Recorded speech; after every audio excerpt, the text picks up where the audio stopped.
फूलों का रोना, तोड़ लिए जाने के बाद भी फूलों के चेहरे वैसे ही खिले थे और गुच्छे में कलियां खिली खिली जा रही थी। उन्हें अपने तोड़ लिए जाने के बारे में कुछ पता नहीं था, या फिर फूलों का रोना हमें सुनाई नहीं देता। सुनाई नहीं देती कांटे में फंसी हुई मछली की चीख, क्योंकि चीखने का उपकरण तो गले में उसके होता ही नहीं।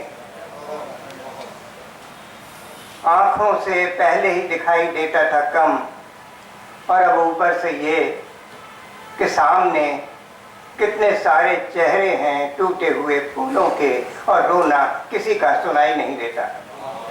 चीजों के गिरने के नियम होते हैं, मनुष्यों के गिरने का कोई नियम नहीं होता।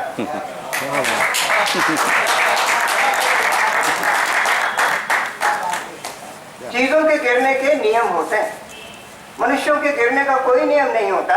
लेकिन चीजें कुछ भी तय नहीं कर सकती अपने गिरने के बारे में, मनुष्य कर सकते हैं। और बचपन से ऐसी नसीहतें मिलती रही कि गिरना हो तो घर में गिरना, बाहर मत गिरना। यानी चिट्ठी में गिरना तो लिफाफे में बचे रहना, आंखों में गिरना तो चश्मे में बचे रहना, चड्डी में गिरो तो पतलून में बचे रहना। शब्दों में बचे रहना, अर्थों में भले ही गिर जाओ। यही सोचकर गिरा भीतर कि औसत कद का मैं 5.5 फीट से ज्यादा क्या गिरूंगा। लेकिन कितनी ऊंचाई थी उसमें कि गिरना मेरा आज तक खत्म ही नहीं हो रहा। क्या बात है। चीजों के गिरने की असलियत का पर्दाफाश हुआ 17वीं शताब्दी में, जब पीसा की टेढ़ी मीनार की आखिरी सीढ़ी चढ़ा गैलीलियो और चिल्लाकर बोला, इटली के लोगों, अरस्तु का कहना है कि भारी चीजें तेजी से गिरती हैं और हल्की चीजें धीरे धीरे। लेकिन आज तो आप अरस्तु के इस सिद्धांत को ही गिरता हुआ देखेंगे, गिरते हुए देखेंगे। लोहे के भारी गोलों और कागज के हल्के पुर्जों को एक साथ एक गति से एक दिशा में गिरते हुए देखेंगे। लेकिन सावधान, हमें इन्हें हवा के हस्तक्षेप से मुक्त रखना होगा। और फिर ऐसा उसने कर दिखाया। आज 400 बरस बाद कुतुब मीनार से चिल्लाकर कहने की जरूरत नहीं है मुझे कि कैसी है आज की हवा और कैसा इसका हस्तक्षेप, कि चीजों के गिरने के नियम मनुष्यों के गिरने पर लागू हो गए हैं। और लोग, हर कद और हर वजन के लोग, यानी हम लोग और तुम लोग, एक साथ एक गति से एक ही चीज के लिए गिरते हुए नजर आ रहे हैं। इसीलिए कहता हूं कि गौर से देखो अपने चारों तरफ चीजों का गिरना और गिरो। गिरो जैसे गिरती है बर्फ ऊंची चोटियों पर, जहां से फूटती हैं मीठे पानी की नदियां। गिरो प्यासे हलक में एक घूंट जल की तरह, रीते पात्र में पानी की तरह गिरो, उसे साथ साथ भरे जाने के संगीत से भरते हुए गिरो, आंसू की एक बूंद की तरह किसी के दुख में। गेंद की तरह गिरो खेलते बच्चों के बीच, गिरो पतझड़ की पहली पत्ती की तरह किसी कोमल के लिए जगह खाली करते हुए और गाते हुए ऋतुओं का गीत कि जहां पत्तियां नहीं झरती वहां वसंत नहीं आता। गिरो पहली ईंट की तरह नींव में किसी का घर बनाते हुए, गिरो जल प्रपात की तरह टरबाइन के पंखे घुमाते हुए अंधेरे पर रोशनी की तरह गिरो।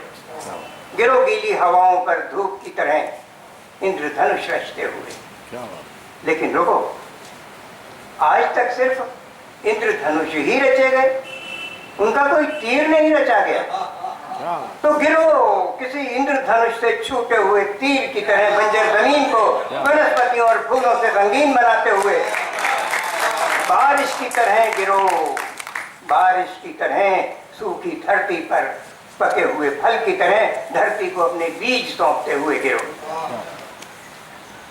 गिर गए बाल, दांत गिर गए, गिर गई नजर, और अब स्मृतियों के खोखल से गिरते चले जा रहे हैं नाम, तारीखें और चेहरे। क्या बात और रक्तचाप देह का गिर रहा है, गिर रही है खून में मिकदार होमोग्लोबिन की। खड़े क्या हो बिजुके से नरेश, मैं कहता हूं अपने आप से, किससे पहले कि गिर जाए समूचा वजूद एक बार की तुम्हारा, तय करो अपना गिरना, अपने गिरने की सही वजह और वक्त तय करो और गिरो किसी दुश्मन पर। गाज की तरह गिरो, उल्कापात की तरह गिरो, वज्रपात की तरह गिरो। मैं कहता हूं गिर के दिखाओ तो सही। ताकि वक्त कम है। और सुनाइए, और सुनाइए। चंबल पड़ गई है। चंबल बहुत बढ़िया भाई, चंबल नहीं, पुल पार सर, पुल पार करने से पुल पार होता है।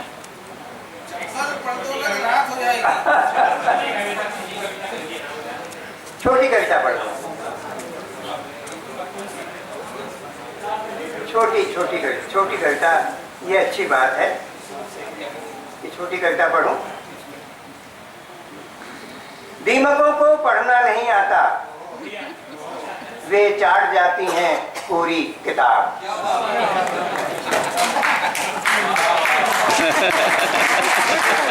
है